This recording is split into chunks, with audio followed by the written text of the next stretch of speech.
Halo, Assalamualaikum warahmatullahi wabarakatuh. Kali ini kita akan membahas mengenai pemahaman peserta didik dengan menanggapi beberapa kasus di kelas. Sebelumnya, izinkan saya memperkenalkan kelompok saya. Yang pertama, saya sendiri Ulul Hikmah, lalu dengan dua anggota yang lain yaitu ada Mas Agus Samir, lalu ada Mas Karim Betari Kartika. Kasus yang pertama. Bayangkan jika Anda adalah seorang guru matematika di kelas 7. Untuk saat ini Anda hendak menyampaikan materi mengenai matematika sosial, yakni untuk mencari nilai rata-rata atau biasa kita sebut dengan NIM. Untuk memudahkan peserta didik dalam memahami pembelajaran, Anda mencoba untuk membuat urutan atau langkah-langkah yang perlu diikuti oleh peserta didik agar dapat mencari nilai rata-rata pada sebuah soal. Anda meminta kepada peserta didik untuk mengerjakan soal yang Anda berikan. Hasilnya, peserta didik mampu mengerjakan dengan benar sesuai dengan langkah yang telah Anda siapkan. Beberapa saat kemudian, Anda meminta kepada peserta didik untuk mengulangi soal yang sama tanpa melihat urutan pengerjaan soal, dan peserta didik mampu mengerjakannya dengan benar. Berdasarkan kasus tersebut, ada beberapa pertanyaan. Yang pertama,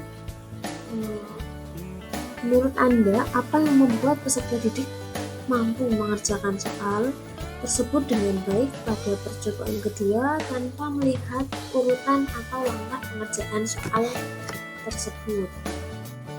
Berdasarkan analisis dari kasus yang dihadapi di kelas 7, menurut kami yang membuat peserta didik mampu mengerjakan soal dengan baik pada percobaan kedua tanpa melihat urutan langkah atau pengerjaan soal, yang pertama adalah pemahaman konsep yang kuat dan mendalam dengan adanya visualisasi yang berhasil.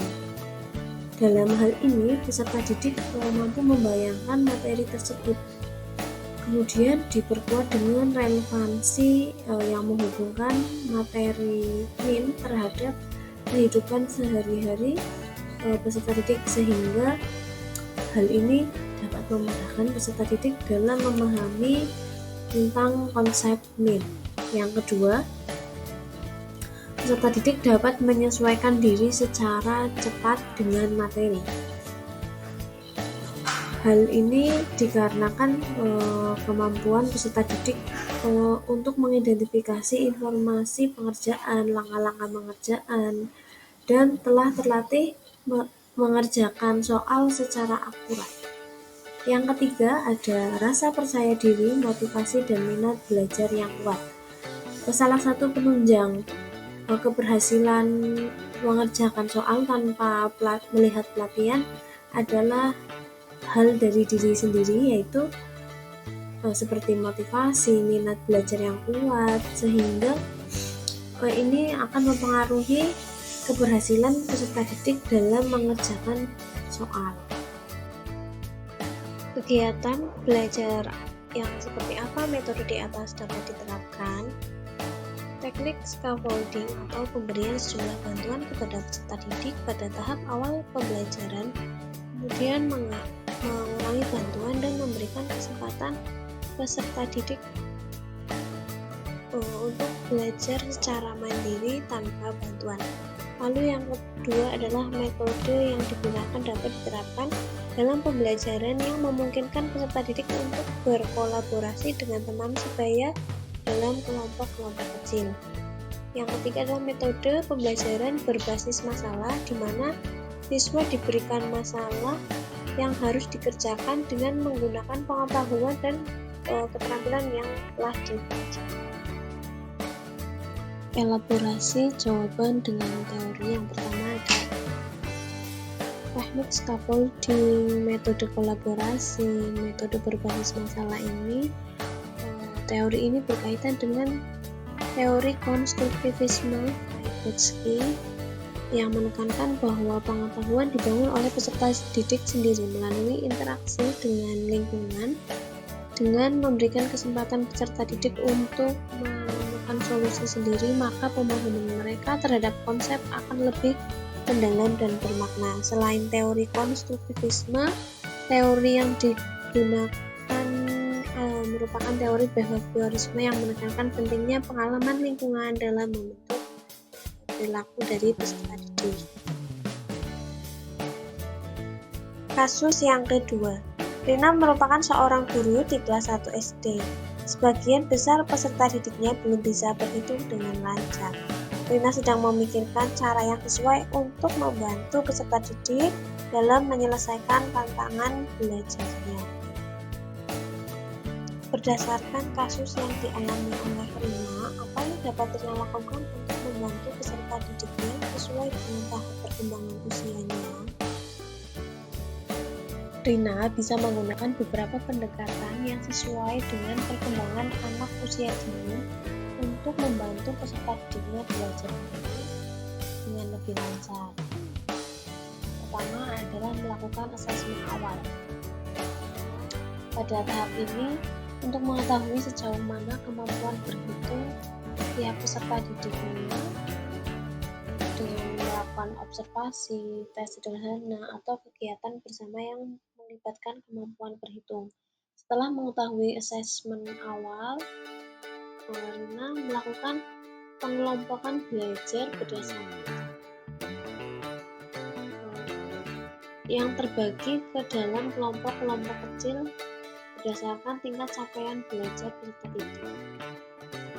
Setelah itu, melakukan pendekatan pembelajaran yang diferensiasi. Rina dapat menggunakan pendekatan pembelajaran yang berbeda untuk setiap kelompok.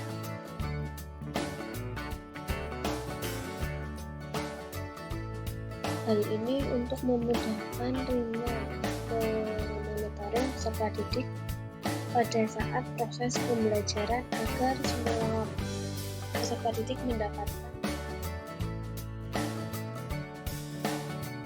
pembelajaran yang sama. Selanjutnya adalah penggunaan alat bantu dan media pembelajaran. Rina bisa menggunakan berbagai alat bantu dan media pembelajaran yang menarik dan interaktif.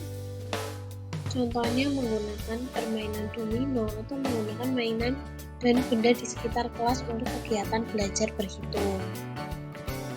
Langkah selanjutnya adalah melakukan kolaborasi dengan orang tua untuk tetap melakukan monitoring dengan orang tua ketika peserta didik di rumah agar selalu dalam bimbingan tua. Yang terakhir adalah penguatan melalui kegiatan eksperimen dan permainan.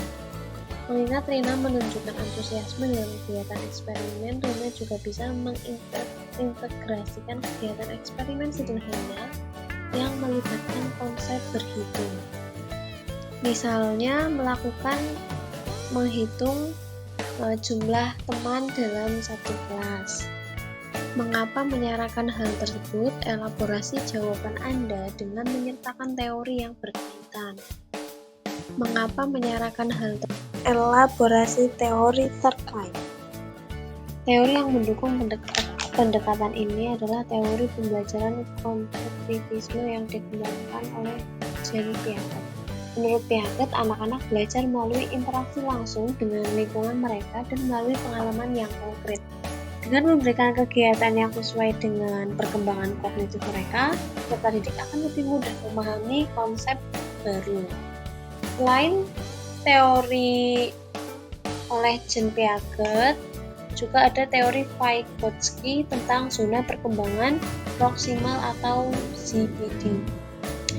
ZPD merupakan jarak antara apa yang dapat dilakukan anak secara mandiri dan apa yang dapat mereka capai dengan bantuan orang dewasa atau teman sebaya yang lebih mampu. Dengan memberikan dukungan yang tepat, peserta didik dapat mencapai capaian belajar yang lebih tinggi. Kasus yang ketiga, Made merupakan seorang guru yang mengajar di salah satu sekolah negeri di wilayah Bali. Ia mengampu mata pelajaran bahasa Indonesia. Ia hendak mengajarkan materi teks deskripsi pada peserta didiknya. Namun pada buku cetak yang menjadi panduannya terdapat contoh yang menceritakan tentang bangunan pencakar langit yang ada di ibu kota. Dengan latar belakang peserta didik, Made mencoba memberikan contoh berbeda dengan memberikan teks deskripsi mengenai pantai dan juga makanan khas di Bali. Menurut Anda, apakah pertimbangan dan keputusan Made sudah sesuai? Mengapa demikian? Keputusan Pak Made sangat tepat dan relevan. Hal ini dikarenakan untuk memudahkan peserta didik dalam memahami teks deskripsi. Pak Made memberikan contoh yang berbeda pada materi teks deskripsi lebih konkret sesuai dengan kondisi lingkungan sekitarnya, sehingga peserta didik lebih mudah menggambarkan kondisi secara nyata. Pertanyaan yang kedua dari kasusnya Pak Made adalah, prinsip apa yang Made gunakan dalam kasus tersebut? Elaborasi jawaban dengan menyertakan teori yang berkaitan. Prinsip yang Pak Made terapkan pada pembelajaran adalah berpusat pada peserta didik. Prinsip ini sejalan dengan berbagai teori pembelajaran modern yang menekankan keterlibatan aktif peserta didik dalam proses pembelajaran. Yang pertama adalah relevansi. Pak Made menghubungkan materi pembelajaran dengan konteks kehidupan nyata peserta didik, sehingga ini sejalan dengan teori konstruktivisme yang menyatakan bahwa pengetahuan dibangun secara aktif oleh individu melalui interaksi dengan lingkungan dengan memberikan contoh yang relevan. Lalu yang kedua adalah motivasi. Pak Made berusaha meningkatkan motivasi belajar peserta didik dengan memberikan contoh yang menarik dan relevan. Ini sejalan dengan teori humanistik yang menekankan pada pentingnya memenuhi kebutuhan psikologis peserta didik seperti kebutuhan akan penghargaan dan aktualisasi diri.